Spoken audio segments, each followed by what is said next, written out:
오늘 말씀 사무엘상 16장 7절입니다. 함께 읽습니다. 여호와께서 사무엘에게 이르시되 그의 용모와 키를 보지 말라. 내가 이미 그를 버렸노라. 내가 보는 것은 사람과 같이 아니하니 사람은 외모를 보거니와 나 여호와는 중심을 보느니라 하시더라. 아멘.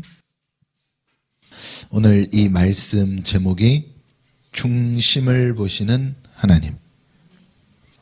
사실 이 사무엘상 16장의 이 내용 자체는 이제 다윗에게 기름을 붓는 장면이 나오는 본문 내용입니다.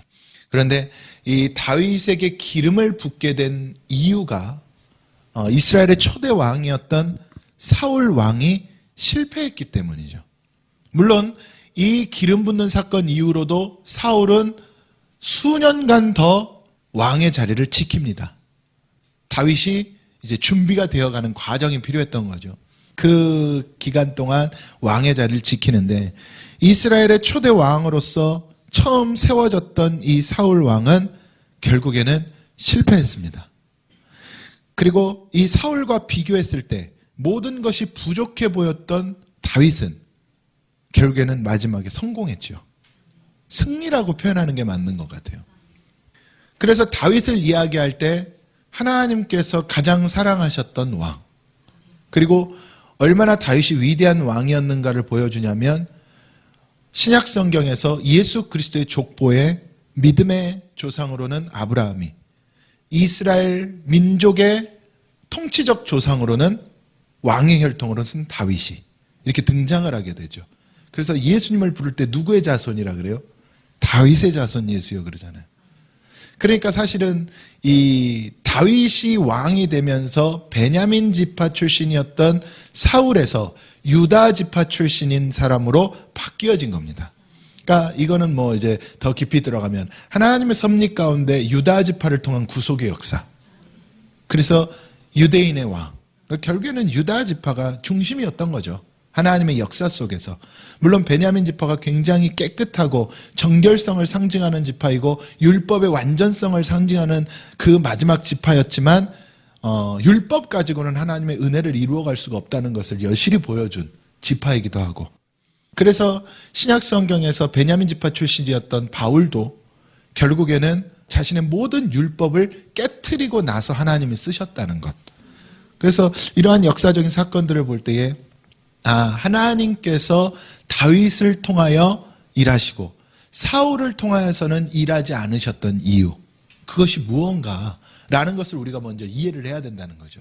그래서 오늘 단순히 이 다윗에게 기름 붓는 것이 다가 아니라 사울과 다윗은 항상 비교되는 사람입니다. 둘은 늘 비교가 되는 사람이에요. 우리가 오늘날도 사울과 다윗을 비교합니다. 그래서 이 하나님께서 결론부터 말하면 하나님은 사울의 겉모습이 아닌 다윗의 중심을 보셨다. 그렇죠. 그래서 오늘 말씀에도 이새의 집에 가서 사무엘이 겉모습에 흔들리니까 하나님께서 뭐라 그래요? 나 여호와는 중심을 본다. 그러니까 이것이 하나님의 모습인 거예요. 중심을 보시는 분. 그러니까 하나님은 겉모습, 즉 외모라고 표현되어 있지만 이 외모라고 표현된 게 우리의 생김새만을 말하는 것이 아니라 모든 것입니다. 육의 모든 것. 하나님은 근데 그것을 보시는 분이 아니라 뭘 보시는 분이에요? 궁극적으로는 그 영혼을 보시는 분입니다. 그러니까 그 영혼을 본다는 건 그 영에 무엇이 있느냐? 예수가 있느냐를 보는 거죠. 이게 핵심입니다. 그래서 하나님이 보시는 중심이라는 것은 그 사람 마음을 본다는 뜻이 아니에요. 여러분, 마음으로 따지면 다윗도요 한 성깔 하잖아요.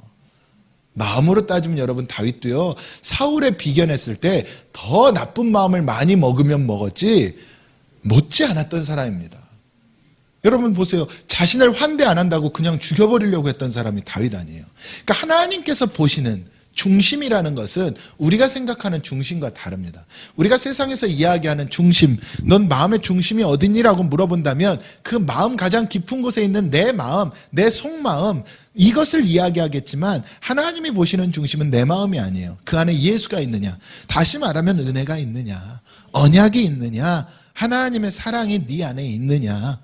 그래서 바울도 뭐라 그런 겁니까? 그래, 내 안에 예수가 있어야 된다 라고 이야기를 했던 거죠. 그러니까 우리는 인간적으로 보면은 사람이 다 좋은 면도 있고 나쁜 면도 있고 장단점이 있고 그렇지 않습니까? 그런데요, 사람은요, 사실요, 장점보다 단점이 많은 존재 아닙니까?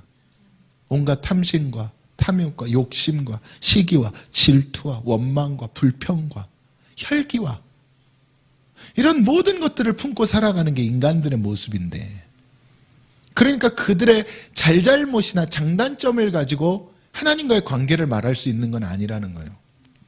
선한 사람이기 때문에 하나님과의 관계가 좋고, 저 사람은 나쁜 사람, 악한 사람이기 때문에 하나님과의 관계가 나쁘다, 이건 성경적으로 맞지 않습니다. 성경적으로 하나님과의 관계성은 무엇을 통해서만 이루어져요? 일방통행, 하나님의 사랑을 통해서만 이루어지는 거예요. 우리가 우리의 능력을 가지고 하나님께로 갈 수 있는 방법은 단 한 가지도 없습니다. 오직 하나님의 은혜와 사랑이 내게 오는 거예요. 그래서 하나님께서 다윗을 보시고 그냥 이유가 없었어요. 내 마음에 합한 자, 바뀐 성경에는 내 마음에 맞는 사람, 할렐루야, 내 마음에 그냥 합한 자예요. 근데 여러분, 사울 왕이 될 때는 여러분들 아시겠지만, 사울 왕은요, 왕이 될 때 하나님이 세운 왕이 아니었어요. 제가 조금 이따 보겠지만 사람을 통해 세워준 왕입니다. 그러니까 사울은 출발점부터 무엇 없이 시작한 사람이에요?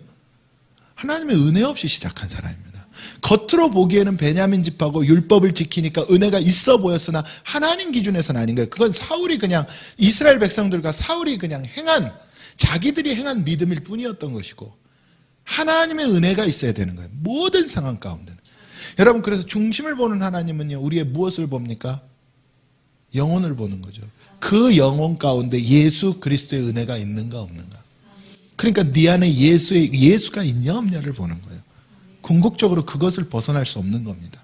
그래서 성경의 시작과 끝은 예수로 시작해 예수로 끝나고, 우리 인생의 시작과 끝도 예수로 시작해서 예수로 끝나는 거예요. 그것은 벗어날 수가 없는 겁니다. 오늘 본문에 보면은 16장 여러분 읽어보시면 알겠지만, 다윗이 얼마나 부족했냐면 아버지도 기대를 안 했어요. 아버지 이새도요, 사무엘이 너희 집에 왕이 나서 기름 부으러 온다 그러는데 다윗은 부르지도 않잖아요. 아버지 이새가 그냥 형들 목까지 나가서 양치고 있었죠. 아마 아버지 이새도 엘리압이 가장 유력하다고 생각했을 거예요. 용모가 뛰어나고 장자고. 근데 사무엘 눈에도 그렇게 보였었어요. 야, 엘리압 너무 잘생겼다. 근데 하나님께서 순간 멈춰라. 야, 한 번 실패해놓고 또 그러니? 사람은 외모를 보나 나 여호와는 중심을 본다. 그래서 여러분, 외모 보지 마세요. 외모가 중요한 게 아닙니다. 근데 또 사람은 중요해, 외모가. 근데 그보다 중요한 게 뭐예요? 그래요, 그 이야기예요. 할렐루야. 그래서 저는 오늘 말씀을 통해서 사울이 왜 버려졌고 다윗을 왜 사랑하셨는가, 이것에 대해서 몇 가지, 4가지로 한번 나눠보려고 하는데, 제가 아까도 말씀드렸지만 다윗은 아버지도 기대하지 않을 정도로 뛰어난 것이 없었던 막내였습니다. 그런데 여기에 뭐가 들어간 거예요? 하나님의 은혜가 들어간 거예요. 그래서 여러분, 첫째도 둘째도 셋째도 넷째도 무엇을 그 경중을 따질 때마다 제가 하는 이야기, 가장 우선적으로 모든 것은 뭐가 있어요? 하나님의 은혜가 있어야 됩니다. 그래서 첫 번째로 모든 것은 하나님의 은혜 안에서 출발해야 합니다. 은혜 안에서. 여러분, 우리가 많은 것들을 계획도 하고 많은 것들을 추진도 하고 하지만은요, 모든 어떤 것이든지 나의 영혼육의 모든 것들은 어디에서 출발해야 돼요? 은혜 안에서 출발해야 됩니다. 여러분, 사무엘상 8장 7절을 보면은요, 이런 말씀이 나오거든요. 여호와께서 사무엘에게 이르시되 백성이 내게 한 말을 다 들으라. 이는 그들이 너를 버린 것이 아니라 나를 버려 자기들의 왕이 되지 못하게 했다. 이게 무슨 사건이냐면요, 이스라엘 백성들이요, 이제 사무엘이 늙어서 사사가 이제 다른 사사가 필요한 때가 쯤 되니까, 왜냐하면 사무엘이 이스라엘의 마지막 사사란 말이에요. 선지자이자 사사이자 제사장의 역할을 같이 했던 이 마지막 사사란 말이죠. 그런데 사무엘이 자녀들이, 아들들이 부족했어요. 제사장을 맡기에. 그러니까 완벽한 사람은 없나 봐요. 사무엘도 그랬던 것 같아요. 이유는 모르겠으나. 근데 어쨌든 하나님 허락하셨으니까 그랬겠죠. 그러니까 하나님께서는 계획이 있었다는, 사사의 시대가 어떻게 끝나고 어떻게 왕정의 시대로 나와 하나님은 다 섭리와 계획이 있었다니까요. 근데 그때 이스라엘 백성들이 들고 일어납니다. 우리도 왕이 필요합니다. 근데 사실 이스라엘은 누구를 왕으로 섬기는 국가예요? 그렇죠. 원래 왕이 필요 없는 국가입니다. 하나님 여호와를 유일한 왕으로 모시고 그리고 그 여호와를 왕으로 모신 상태에서 그 왕의 메신저, 이 선지자들을 통하여서 민족을 이끌어 나갔던, 나라를 이끌어 나갔던 사람들이 이스라엘 백성들이에요. 그런데 이 이스라엘 백성들이 어떻게 한 겁니까? 왕을 주십시오. 어디를 보고? 이방 족속들을 보고 우리도 왕이 있어야겠나이다. 왕의 통치를 받아야겠나이다. 하고 이들이 들고 일어납니다. 왕을 달라고. 이때 하나님께서 하시는 말씀이에요. 저들이 나를 버렸다. 그러니까 이미 하나님께서는 아시는 거죠. 이들이 세우자고 해서 세워지는 왕은 분명 뭐 한다는 걸, 실패한다는 걸 여러분 하나님 아신다니까요. 그래서 여러분 우리에게 가장 비참한 게 뭔지 아세요? 쓰고 버림 받는 거예요. 여러분 시작이 미약해도 끝이 창대해야 되는데 가장 비참한 게 창대하게 일어났다가 마지막에 버림받는 거예요. 그래서 우리는 최후 승리를 얻어야 됩니다. 여러분 예수님 이 땅에 오실 때에 굉장히 연약한 모습으로 오셨잖아요. 근데 그 예수님의 최후 승리는 뭐였습니까? 십자가의 부활이었어요. 할렐루야. 근데 기라성같이 나타났다가 마지막에 실패하면은 그것만큼 비참한 게 없는 거죠.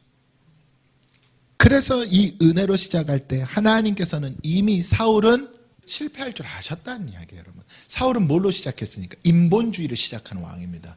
그래서 8장 18절에 보면 이런 말씀 나오죠. 그날에 너희는 너희가 택한 왕으로 말미암아.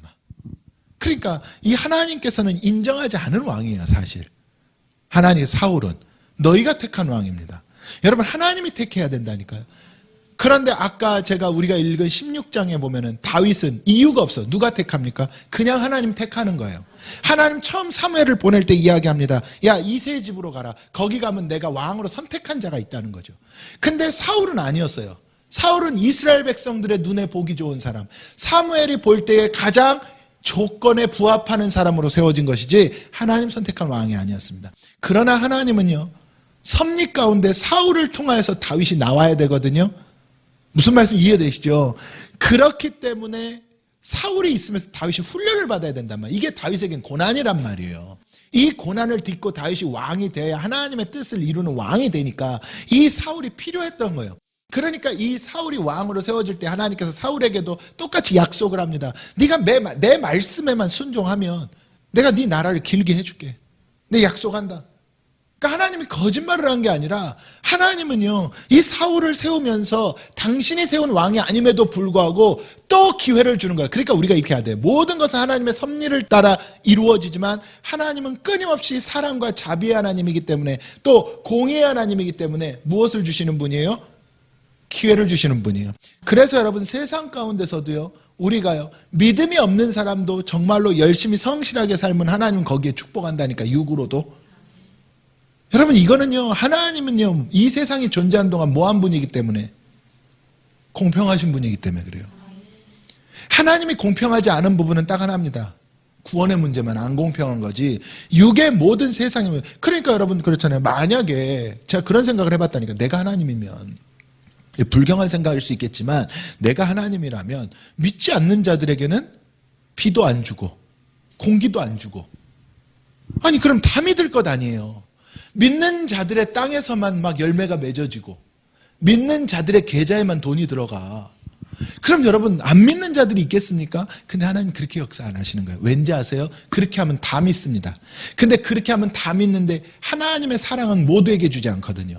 그래서 하나님 그렇게 안 하시는 거예요. 무슨 말씀 이해되시죠? 여러분 우리 가장 중요한 거는요, 하나님의 은혜는요, 하나님 당신이 선택한 자들에게만 간다는 겁니다. 이것을 우리는 부인할 수가 없고 이것을 믿는 것이 믿음이고, 그래서 우리는 하나님의 은혜를 받았다 믿는다면 어떤 상황 속에서도 내가 감사하고 찬양할 수밖에 없는 거예요. 그것이 믿음인 겁니다. 그래서 여러분 믿음에서는 원망과 불평이 사라지는 거예요. 오직 믿음 가운데는 감사와 찬송이 나오는 겁니다. 할렐루야. 그러니까 하나님의 때가 아닌데 이들이 너희가 택한 왕을 세우고, 19절에 백성이 사무엘의 말 듣기를 거절합니다.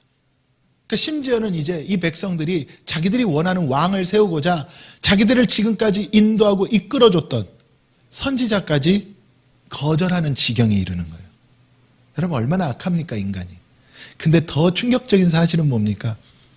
이게 다른 민족이 아니라 하나님의 선택받은 이스라엘 민족이 저렇게 악했다는 거예요. 그러니까 여러분 하나님의 선택이라는 것은요 선과 악을 따라 선택되는 게 아닌 게 확실한 겁니다. 할렐루야. 여러분 아무리 뛰어나도요 은혜가 없으면 망합니다. 사울이 아무리 뛰어나도요 하나님의 은혜로 출발하지 않고 인본주의로 출발했기 때문에 무너진 겁니다. 만약에 이 사울 왕이 부족했어도 키가 크지 않았어도 외모가 준수하지 않았어도 베냐민 지파가 아니었어도 하나님의 은혜로 시작했다면 사울은 역사에서 승리한 왕으로 기록되었을 거예요. 근데 하나님의 은혜가 없이 출발해서 사실상 이스라엘의 초대 왕은 누군 거예요? 다윗인 겁니다. 사울은 뭐에 불과해요? 다윗을 위한 그냥 교두보에 불과했던 거죠. 다윗을 훈련시키기 위한. 그러니까 얼마나 비참합니까? 은혜가 없으면 그런 거예요. 여러분 은혜가 없는 사람들은요 다 하나님 그에 맞게 씁니다. 은혜가 없어도요. 은혜가 없어도 가론 유다 보세요. 은혜가 없어서 쓰는데 악의 도구로 쓰임받는 것만큼 비참한 게 없어요. 여러분 악의 도구로 쓰임받고 내가 죽으면 내 영혼 지옥 가는데 쓰임받는 동안은 내가 믿음인 줄 착각하잖아요. 이게 얼마나 비참한 일인지를 우리가 깨달아야 됩니다. 그래서 은혜가 있어야 돼. 은혜가. 할렐루야. 그래서 이 신앙이라는 거는요 어떤 상황 속에서도 무엇으로 출발하는 거예요? 은혜 안에서 출발해요. 또 사람들이 그러겠죠. 그럼 목사님 은혜가 인지 없는지 어떻게 합니까? 여러분 하나님의 은혜가 있는 사람은 다르다니까요. 그러면은 이 은혜 때문에 이제 뒤에 내용이 줄줄이 나오는 거예요. 보세요. 그럼 왜 은혜가 다르냐? 두 번째로 사울이 어땠습니까? 사무엘상 13장에 보면은 이런 말씀 나오거든요. 사무엘이 사울에게 이르되 왕이 망령되 13장 13절이죠. 사무엘상 13장 13절에 이렇게 나와요. 사무엘이 사울에게 이르되 왕이 망령되이 행하였도다. 왕이 하나님 여호와께서 왕에게 내리신 명령을 지키지 아니하였도다. 만약에 당신이 지켰다면 그리하였더라면 여호와께서 이스라엘 위에 왕의 나라를 세우셨을 것이다. 여러분 얼마나 놀라운 이야기입니까? 다윗의 나라가 아니라 여호와께서 당신 사울의 나라를 세웠을 거래. 영원히. 그러면 신약 성경에서 우리가 지금 알고 있는 다윗의 자손 예수여가 어떻게 될 뻔한 거예요? 사울의 자손 예수여라고 될 뻔했다는 이야기예요. 이거 어마어마한 이야기를 해주는 겁니다. 지금 사무엘이. 근데 당신이 이것을 뭐 했다? 발로 차버렸다. 근데 물론 은혜가 없으니까 이렇게 되는 거예요. 제가 이 이야기를 하고 싶은 겁니다. 사람들이 물어요. 목사님 은혜가 있고 없고를 어떻게 합니까? 결과로 합니다. 은혜가 있고 없고를 시작에서는 알 수 없어요. 다 은혜 있는 것처럼 보이니까. 은혜가 있고, 그래서 예수님 뭐라 그랬어요? 열매로 그들을 알리라 그랬죠. 여러분 은혜가 있는 사람들은 반드시 복음의 열매를 맺습니다. 하나님이 원하시는 열매를 맺어요. 중간에 실수하고 부족한 것 같아도 가장 결정적인 순간에 주께로 돌아오는 게 은혜 있는 자들입니다. 근데 은혜 없는 자들은요 정말 10년, 20년, 30년, 40년을 헌신하며 정말로 신앙의 깊이를 사람들에게 보여주는 삶을 살았다 할지라도요 결정적인 마지막 순간에 무너져요. 믿음이 떠나고 무너지고. 그래서 여러분 은혜 있다는 게요 너무나 중요한 거예요. 그래서 은혜 있는 사람들은요 여러분 말씀을 가벼이 여길 수가 없습니다. 말씀을 가벼이 여길 수가 없다니까요. 은혜가 있는 사람이 어떻게 하나님의 말씀을 가벼이 여깁니까? 내가 그 은혜로 산다는 사람이 어떻게 하나님 말씀을 가벼이 여기겠어요? 무겁게 여깁니다. 물론 인간이기 때문에 내가 때때로 실수할 수도 있고 내가 말씀을 순종하려고 하다가 인간의 육신의 연약성 때문에 내가 넘어질 수는 있어요. 그러나 하나님의 이 명령 가운데 하나님의 말씀을 가벼이 여길 수는 없는 거예요. 할렐루야. 그래서 어떤 말씀이든지 아멘으로 받아요. 은혜가 있는 자들은. 그래서 여러분 은혜가 있는 자들이 회개할 수 있는 거예요. 왜냐하면 은혜가 있는 자들이 말씀을 받으니까. 말씀을 받아야 회개하는 거예요. 그래서 여러분 세 번째가 뭐냐? 은혜 있는 사람은 하나님의 중심은 내가 죄인인 줄을 반드시 깨닫습니다. 이게 보세요. 이 사무엘상 13장에도 그렇고 뒤에 아말렉과의 사건에서도 그렇지만 사울 왕은요, 사무엘이 찾아와서 이야기할 때마다 너 지금 이거 잘못했어라고 할 때마다 자기 의견을 이야기했습니다. 블레셋과의 전쟁에서는 당신이 늦었기 때문이라 그랬고, 아말렉과의 전쟁에서는 하나님께 가장 좋은 것으로 예배드리려고 그랬다 그랬어요. 이게 전부 사울 자기 인본주의였던 거죠. 그러니까 하나님의 말씀보다 뭐가 앞선 거예요? 자기 마음. 여러분, 여기서 달라지는 겁니다. 사람 실수할 수 있습니다. 잘못할 수 있어요. 그런데 말씀이 그것을 지적했을 때 은혜가 있는 사람 무릎 꿇습니다. 은혜가 있는 사람 그대로 받아들입니다. 근데 은혜가 없는 자들은요, 어떤 말씀도 자기 머리에 안 맞으면 안 받아들입니다. 이게 은혜 없는 사람이에요. 끊임없이 내 생각을 합니다. 내 머리를 굴려요. 여러분, 은혜 없는 자가 되면 무서운 겁니다. 그래서 지금 열심히 헌신하는 것 같고 내가 교회 아니면 안 될 것 같고 한순간에 돌아섭니다. 은혜 없는 자들은요. 그래서 여러분, 은혜 없는 자가 되지 말고 은혜 있는 자가 되라 그랬던 거예요. 그래서 은혜가 있는 자는 말씀을 무겁게. 그러니 다윗이 그랬잖아요. 다윗도 잘못했어요. 더 많이 했습니다. 잘못. 사울보다. 특히 다윗, 여러분들이 아는 가장 큰 잘못 하나 있잖아요. 우리아를 죽인 사건. 밧세바를 취하고 우리아를 죽인 사건이 있었죠. 물론 그 영적인 다른 의미도 있긴 있습니다만 그 사건 속에서 어떻게 됐던 거예요? 나단이 찾아와서 책망하잖아요. 근데 다윗은요, 바로 무릎 꿇어요. 바로 무릎 꿇습니다. 왜? 은혜가 있으니까 말씀이 찾아왔을 때 상기가 돼. 내가 뭔 줄, 죄인인 줄 상기가 되는 거예요. 그래서 사실 그러니까 하나님께서는 누굴 쓴다? 당신의 은혜 있는 자를 써. 잘 보세요. 은혜 있는 자는 쓰고 열매 맺게 하고 은혜 없는 자는 쓰고 버려요. 그런데 사울도 그렇고 다윗도 그렇고 하나님 썼습니다. 사울도 보세요. 왕이 되었을 때 하나님 능력을 줘요. 능력을 준다니까요. 그래서 이 사울이 뭐하게 만들어요? 블레셋도 이기게 만들고 아말렉도 이기게 만드는 거예요. 근데 결국에는 그 성령이 떠나버리고 악령이 임하잖아요. 사울에게. 악령이 임하죠. 근데 다윗은 어땠어요? 다윗은 정말로 죄를 짓고도 하나님 말씀 가운데 다윗 스스로가 깨달아, 주여 나를 회복시키소서. 주의 성령을 내게서 거두어 가시면 안 됩니다. 이거를 다윗은 회복하는 거예요. 물론 사울을 통해 본 것도 있지만 이게 은혜 있는 자들은 말씀을 들었을 때 무릎 꿇는다는 이야기예요. 어떤 변명도 없습니다. 바로 무릎 꿇어요. 그리고 시편 51편에 그 유명한 기도를 하는 거예요. 내 영을 회복시켜달라고 하나님. 다른 것의 회복이 아니라 내 육의 회복이 아니었어요. 다윗은 내 영혼의 문제를 회복시켜 주시고 하나님 절대로 내게서 당신의 영을 걷어가면 안 됩니다. 왜 안 돼요? 그럼 나 지옥 갑니다. 이 말이었던 거예요. 그러니까 여러분, 은혜가 있는 사람들은 무엇이 가장 중요한지 아세요? 구원의 문제가 가장 중요합니다. 세상에서 내가 어떤 것을 잃더라도 구원의 문제는 지켜내는 게 은혜 있는 자들이에요. 할렐루야. 그리고 하나님께서는요, 은혜 있는 자들을 통해서는요, 넘어진 것 같아도 그걸 통해 아버지의 뜻을 이뤄. 보세요. 다윗이요, 우리아를 죽인 사건이 있었잖아요. 제가 예전에 한번 해석해 드렸는데 우리아 무슨 족속이에요? 해족속이죠. 이방인. 해족속은 여러분 하나님께서 진멸시키라고 했던 7족속 중에 하나입니다. 근데 그 7족속, 그러니까 영적으로 이야기하는 거예요. 여러분, 모든 것은 예수잖아요. 여러분, 모든 것을 예수로 이야기할 때 밧세바가 뭔 거예요? 이방인의 붙들린 신부야, 신부. 이방인의 붙들린 신부라니까. 어둠에 붙들린 하나님의 백성이라 쉽게 표현하면요, 우리 오늘의 신부되는 교회니까. 그건 다윗이 영적으로 뭐 예수잖아요. 예수가 와서 그 결박을 풀어. 할렐루야. 그러니까 이 다윗이 영적으로 말하면 다윗이 이 누구를 밧세바 구원하는 사건이에요. 사실은 이 사건 통해서. 근데 역사적으로는 이제 다윗에게는 뭐 하는 사건이고 깨닫게 만드는 사건이고. 그러니까 다윗 스스로는 깨닫게 만들고 다시 믿음으로 복음으로 은혜를 회복하게 만드는 사건이고, 하나님의 입장에서는 영적으로 우리에게 가르침 무엇을 주는 사건이 구속의 역사를 보이는 사건이란 말이에요. 그러니까 여러분, 또다시 이야기하지만 은혜가 있어야 넘어지는 상황을 통해서도 하나님이 일합니다. 내가 실수하는 것 같아도 하나님, 주가 일하신다는 이야기. 근데 가룟 유다 보세요. 은혜가 없으면 실수한 걸로 어떻게 돼요? 끝납니다. 그리고 그 결과는 참 가룟 유다 보면 사울이 생각이 많이 나요. 사울을 보면 가룟 유다 생각이 많이 나고 그 끝이 비슷했잖아요. 둘 다. 사울도 결국에는 마지막에 뭐 했어요? 자살했죠. 가룟 유다도 자살합니다.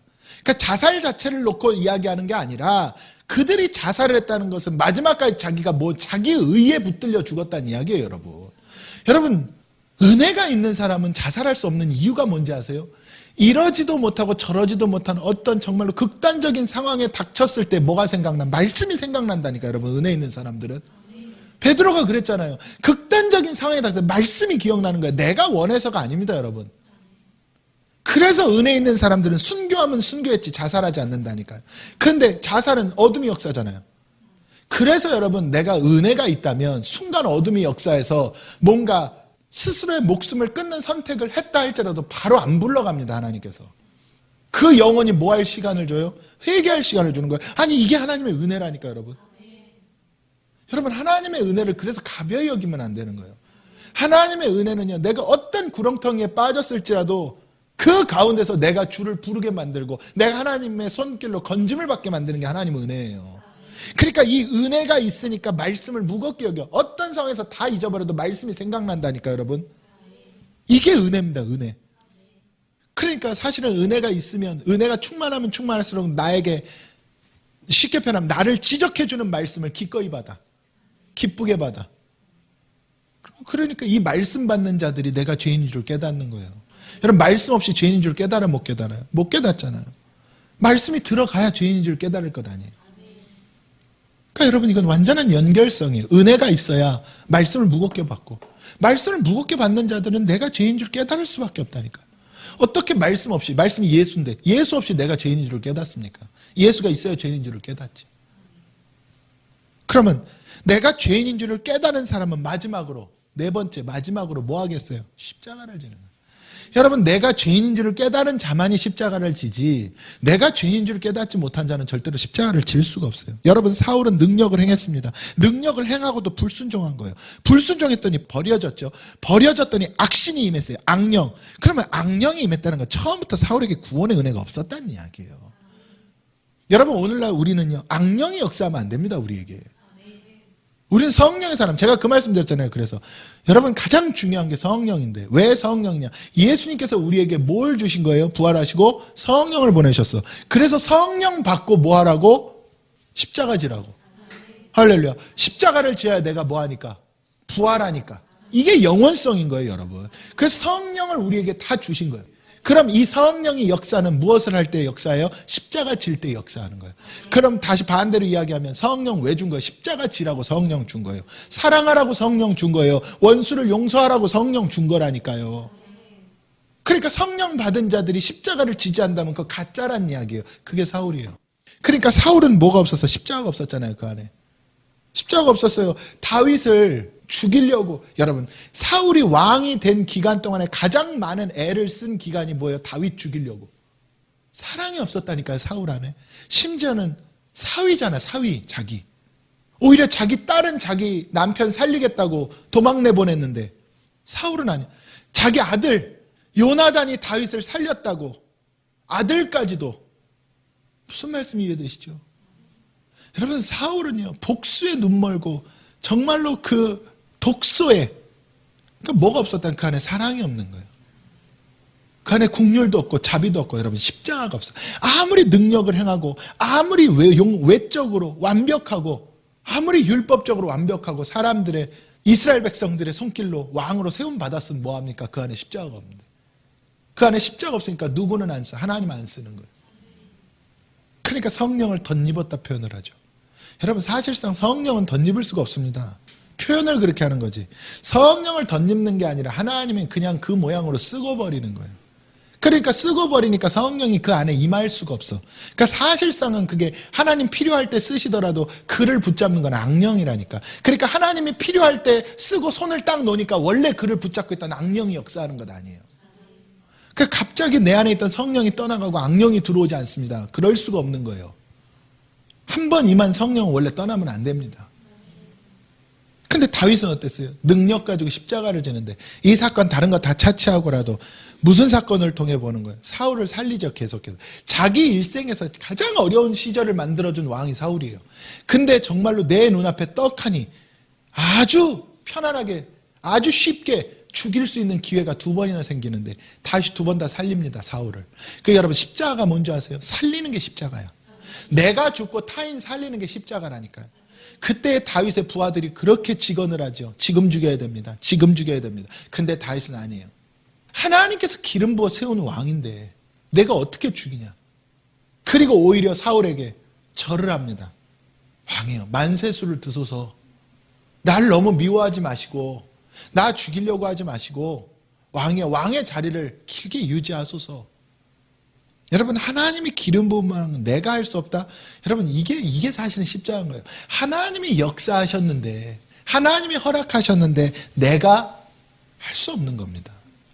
여러분, 제가 그래서 그 말씀 드리면 하나님의 섭리 속에서 이루어진 일들을 우리는 그 하나님의 섭리 가운데 이루어진 일들을 놓고 내가 원수를 갚으려고 하고 내가 복수하려고 하고 내가 원망하고 모든 것들이 내게서부터 시작되어져서, 그래서 제가 그 말씀 드렸죠.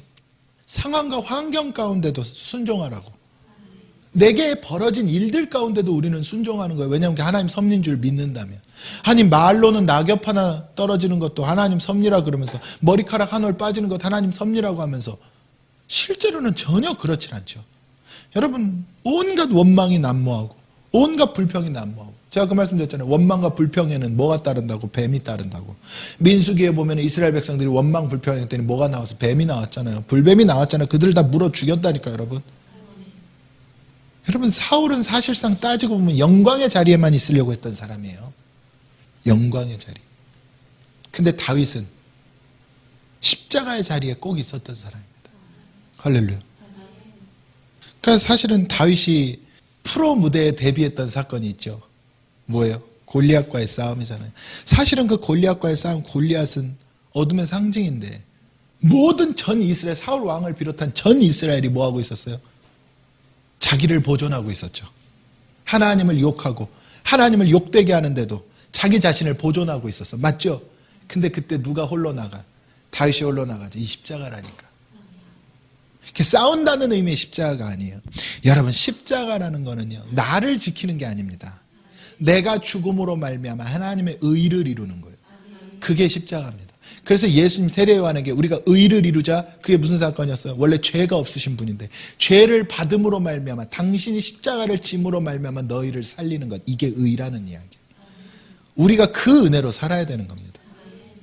어떤 능력도 십자가로 가지 못하면 그 끝은 실패입니다. 그래서 저는 오늘 이 말씀을 꼭 우리가 함께 기억했으면 좋겠어요.